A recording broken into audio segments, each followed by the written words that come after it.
Hi guys, Hey, how are you doing? What's up? I'm alright, how are Good. you? Pretty good. We're still surviving here at Amsterdam Dance Event, but we're good. Well, do you remember the first time you went to Amsterdam Dance Event? That's a long time ago though. Yeah, I remember though because we went to, I think it was when we did a live act, how we performed live, right? Remember? It was the first time we did that. We did, how do you say that? Like, I think it's like 6 years ago. yeah. But I think that was one of the first times that we were talking about how we perform live and we gave like a class and that Okay. was really interesting. Oh, that thing. That was the first time I think we really did it. Oh, that's only 4 years ago. But we've been here. But Yeah. maybe Sure. just for fun or Okay. meet people. That's actually the first time we did a panel. So we kind of told people like about our industry and like how we approach stuff in our lives and Yeah. careers. And since then, I suppose it has, but has your approach changed a lot since that moment? Well, I think the most important thing for us is that we always try to stay close to ourselves and make smart decisions about the future and actually think about what we do instead of just deciding at the moment what seems to be the best thing to do. Only thing that I noticed is like over the last couple of years we've toured a little more intensely, so we had a little bit harder time communicating, setting up strategies. I mean, maybe some people think we just tour and make music and that's it, but we're running a whole business. There's like Sure. 20, 30 people involved in the brand Showtek, which consumes a lot of time and decision making. But yeah, as long as we connect and we communicate, actually, yeah. Does the other side of the business, because like you say, there's so much more going on, does that distract you from the music sometimes? Well, not distract you, but the thing is, you can have as many people working for you, and at the end of the story, you want to make the final decision what you want to do. So Sure. at the end of the story, you need to be on point on everything.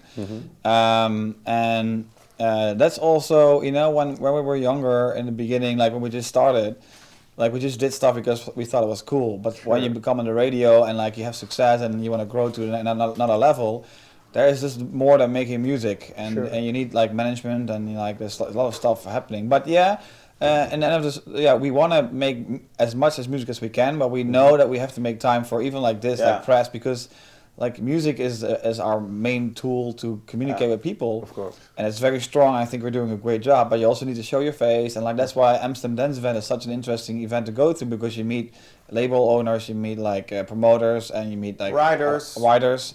So in that case, you have to be here, show your face, Yeah. and that's a part of the business. It's a big Sure. industry, but it's a small world. Sure. But events like these and ADE, are they inspiring musically as well? I think it's inspiring actually to see the people you work with on a regular basis, because like especially with our schedule, we're touring constantly. We're different continents every second week. It's good to catch up and have an occasional chat with like people you know and you work with. And yeah, actually, it's very vibrant. So you can actually feel being in the city. You feel like the enthusiasm, you feel the dedication, you feel the passion That's energy for going on. music, for dance music in general, and that's what the city is breathing right now, is that magic thing. And it's good to be here, and especially we're playing at AMF, the big festival here, and it's very exciting, and it's special for sure, especially if you're from Holland as well.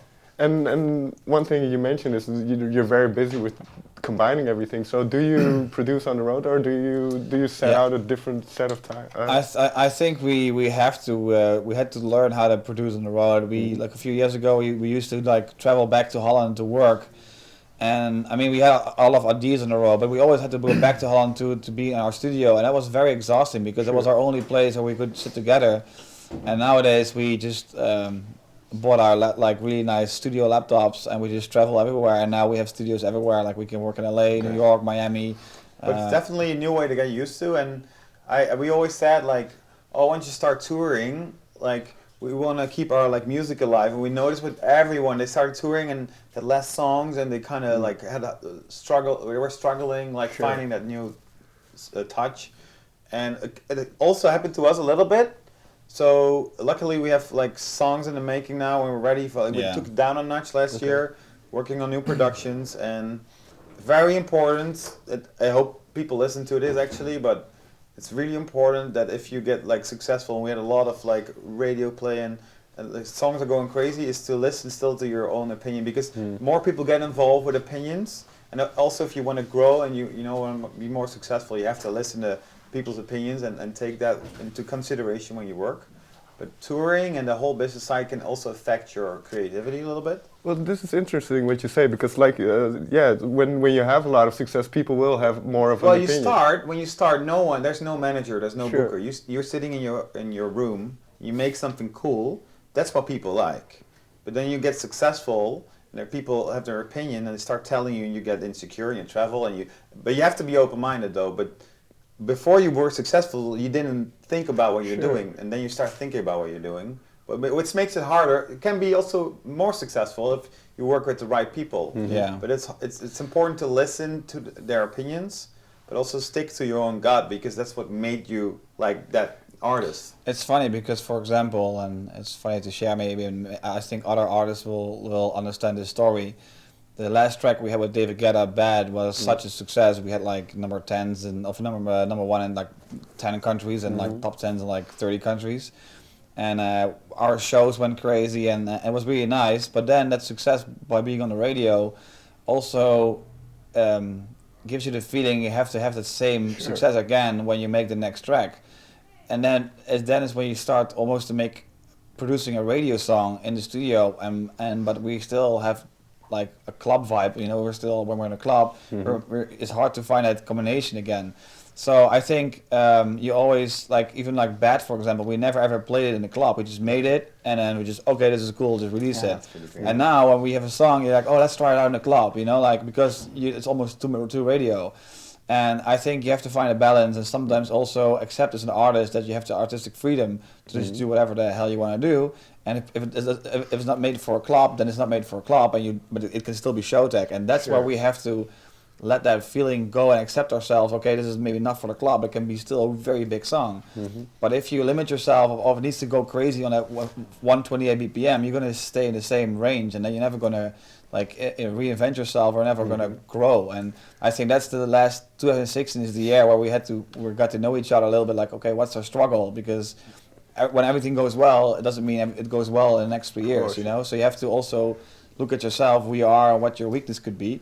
And that's like, I think we are very talented. I think in the studio we have a lot of great ideas, and we're just working 2017 to come out with a lot of new music, and also to shock people, like, oh, what's this? And then people talk about you and stuff. So that's you got to keep working. It doesn't go by itself. Final question then, because I think my time's up. But I want to discuss Believer quickly. Yeah, of course. Do you? Well, how did that come together? Did Major Lazer approach you? Or? Actually, Diplo is like one of the main guys. Major Lazer was like really a fan of the stuff we're doing. Actually, like Booyah and all those like reggae kind of based, but like more European vibe. Yeah. And he loved what we did, and he said it was so fresh, and that it's very odd to like come up with something like fresh and new. And I think that's what he liked, what we were doing. And he was like, okay, let's get into the studio. But like his schedule, Major Lazer's schedule, and then Showtek's schedule, to fit that all into one studio session was kind of hard. But we made it happen, like I think almost 2 years ago in LA, or 1.5 years ago.